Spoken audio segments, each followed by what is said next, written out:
The Syncrets To Success podcast, episode 61. I actually just went live, but I'm doing back-to-back episodes today because I'm in this content creation mode. I'm also procrastinating on some music I need to make for a project. So I was like, let me get these episodes out.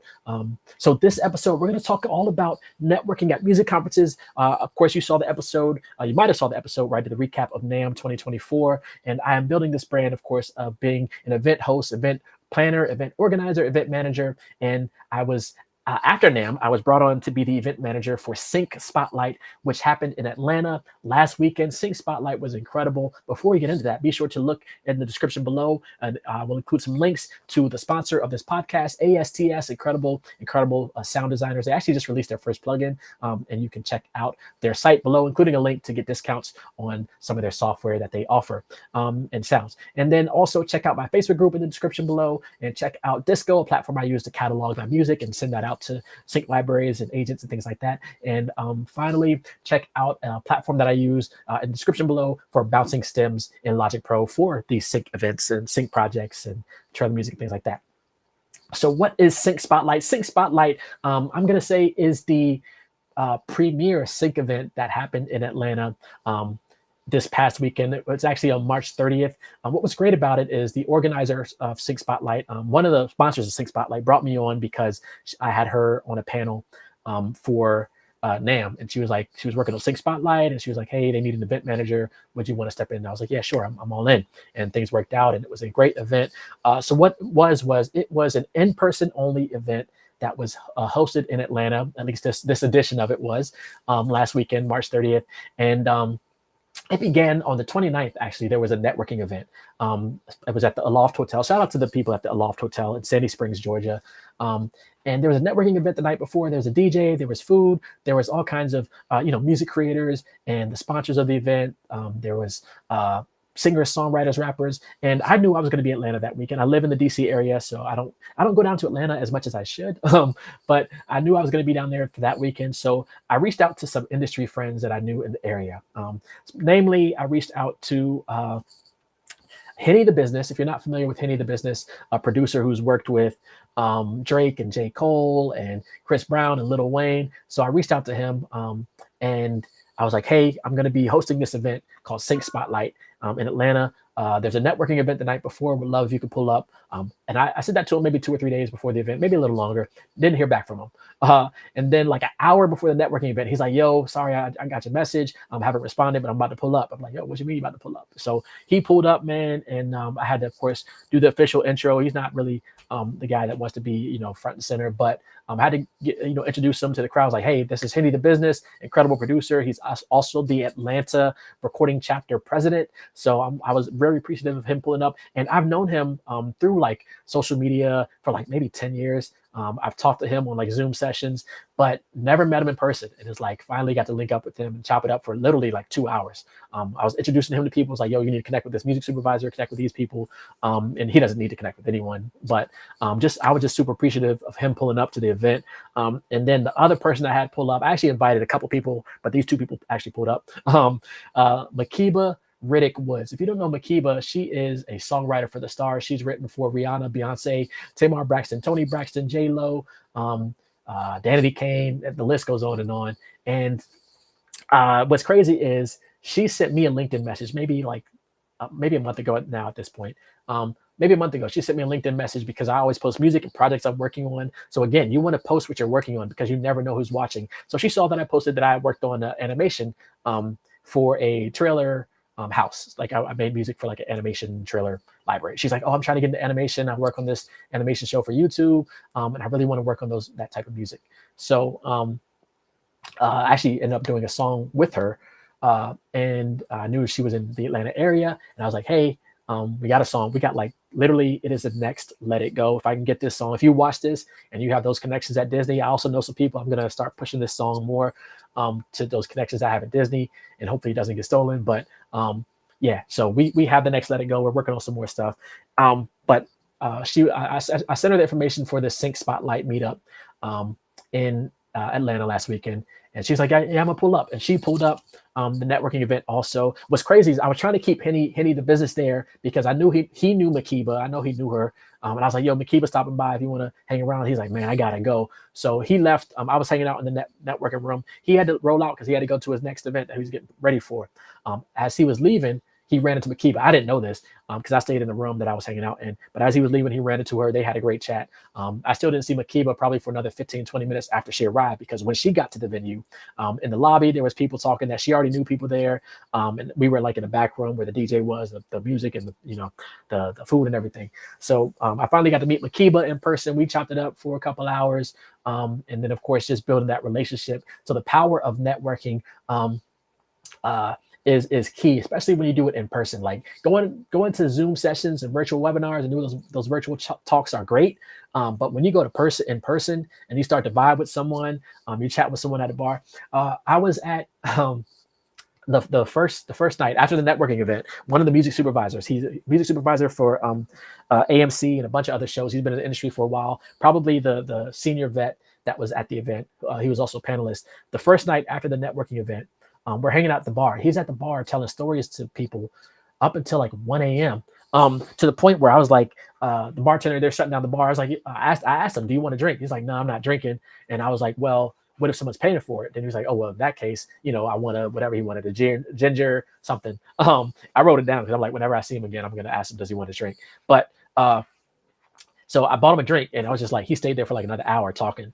But like going to these events, like being able to buy somebody a drink, then next thing you know, you send them music, or you work with them on an opportunity, or you reach out to them like, oh yeah, this the guy, or this the girl, this the person that bought me a drink at the bar that one time I was in Atlanta. It's that stuff. You might not think it matters, but that stuff matters, because I see it happen all the time where those connections are made, and you hear the stories where it's like, oh man, yeah, I remember 2 years ago I met this guy. He bought me a drink at the bar, and we were chopping it up about music, and then we struck this deal, and now we're working on this film for Disney, or working on this music for whatever. That's how things happen, and it's hard. Not impossible, but it's hard. Pause, no Diddy, to make that. It's hard to make that connection as direct when you are on a Zoom or virtual call, or when you're watching a YouTube video. Thank you for watching the YouTube video. But when you go in person, so Sync Spotlight, I mean, I'm appreciative of the team. So far this year, I've done Sync Music Success. I was hosting that event with a couple of great guys in the Sync space. I did NAM. I did 3 Sync panels at NAM, 15 panelists, 3 panels, 3 hours, 2,000 people registered. That was in January in LA. And then Sync Spotlight, which was March, so last week. And that was in Atlanta, I believe. Hopefully the team will have me back on if they bring Sync Spotlight to other areas. They've been asked to bring Sync Spotlight to LA. I think there's plans to bring Sync Spotlight to Nashville. So I definitely, if they bring me on board, would love to be more in that space with them. And of course, being an event manager, event host, and event organizer for any other conferences. I do have some talks with some other conferences coming up over the next few months. So stepping into that role more, to be a public speaker or event organizer. I don't even have to be on stage. I like being behind the scenes, which was my role at Sync Spotlight.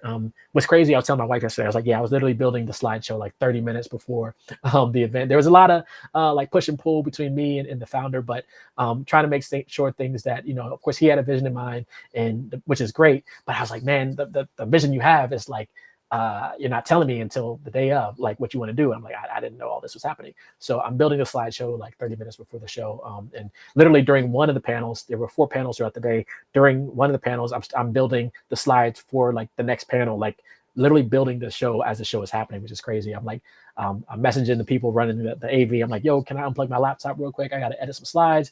So yeah, it was real in the lion's den, but it wasn't nothing that couldn't have been, it wasn't anything that was distracting or anything too crazy. And like I said, I do this. I've been doing this I work at National Geographic. I've been doing this for them for years, AV stuff, IT, live event, production, live event, technical direction, and all that.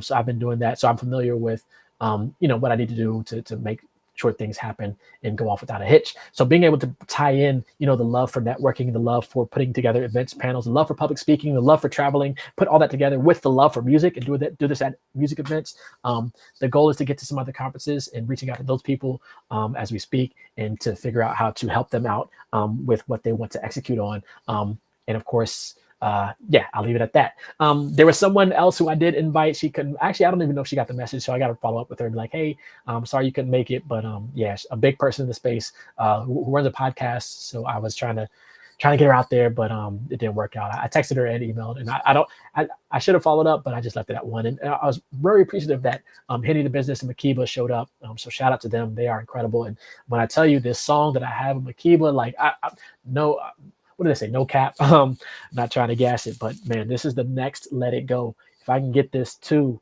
someone at Disney, we out of here. So wish me luck. If you have any questions right now, drop them in the comments. I'm about to end this. This is the second episode I did today. I don't know if I'm gonna do a third episode, but I'm trying to get to 100 episodes of the Syncrets To Success podcast. So wish me luck. Not this week, obviously, but by the end of the year, I would love to get to 100, and then I'm gonna roll out the podcast over to streaming platforms. Check out the description where I have the sponsor of the podcast, ASTS. You can check out a discount. They just released their first plugin, which is great for right now because of the sync space. Right now, I'm doing a lot of horror music, Halloween stuff. We're in Halloween season right now, and soon we'll be in Christmas season. Actually, I've got some holiday briefs already, so we're sort of in Halloween holiday season right now. And then check out the link for Disco. I have an affiliate link where you can get 2 months free at the light level of Disco. That's a platform I use to manage my catalog. That's what I use to share my catalog with music supervisors and sync libraries and sync agents.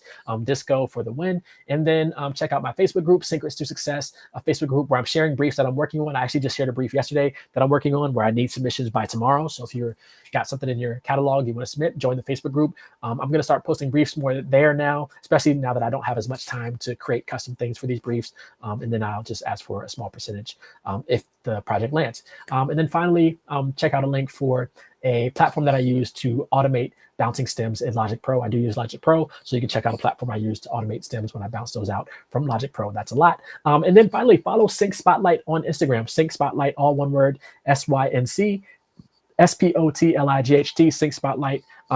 Be on the lookout for future conferences. There were people that were in Atlanta that didn't even know about the conference. So I'm like, yeah, make sure you're following Sync Spotlight. That's one of the ones you want to be at. It was incredible. There was a surprise for people who were in attendance. So you could have bought a VIP ticket, which guaranteed your music will be played in front of the panelists. But then there was also some surprise where we surprised some of the attendees who submitted to briefs that were provided for Sync Spotlight that their music was also played. Some of their music. I think we played up to 30 tracks. So 30 tracks were played during Sync Spotlight for the panelists to check out. So yeah, you never know what's going to happen. And then some of them were like, yo, send this to me right now. Send me stems. I want to work on this. I want to help put this on the project. I have something I'm working on where this could be useful. So what I ended up doing as the event manager after the event, and I'm not saying I'm going to do this every time because I don't know what I'm going to do. Things change, my ideas change. But after this Sync Spotlight in Atlanta, so we had 15 of the songs played at panel 3, and then the other 15 were played during panel 4. But and then I told them at the end of the panel, I was like, hey, I'm going to share all the music that was played with this panel. But what I ended up doing was sharing all the music that was played with both panels. So if their music was played during the third or fourth panel, it was shared with both panels. So they had the potential of having their music heard by up to 10 sync libraries, sync agents, and music supervisors. Again, that was just an added bonus. Always looking to over deliver, under promise and over deliver on things. And that's what I aim to bring when I put my name on something and when I enter these arenas and stadiums and venues. So if you are hosting an event or conference, let me know if you know about a conference or an event that needs an event manager, event host, someone to bring some ideas, someone to help execute on keeping things on schedule, someone to help execute on the technical aspects or the audio visuals or to put together like slideshows or things like that. Hit me up, let me know. And be sure to stay tuned for the next episode of Syncrets To Success. I don't know what I'm going to talk about, but I'm probably going to leave it at 2 for today. I did 2. Check out the last episode I just posted, which was about being patient. That was actually a lesson I learned from traveling and going to these events, and a lesson that was revealed to me during those traveling and things like that. So that's all I got. Thank you for tuning in. Be safe and be well, and I will see you in the next episode. All right.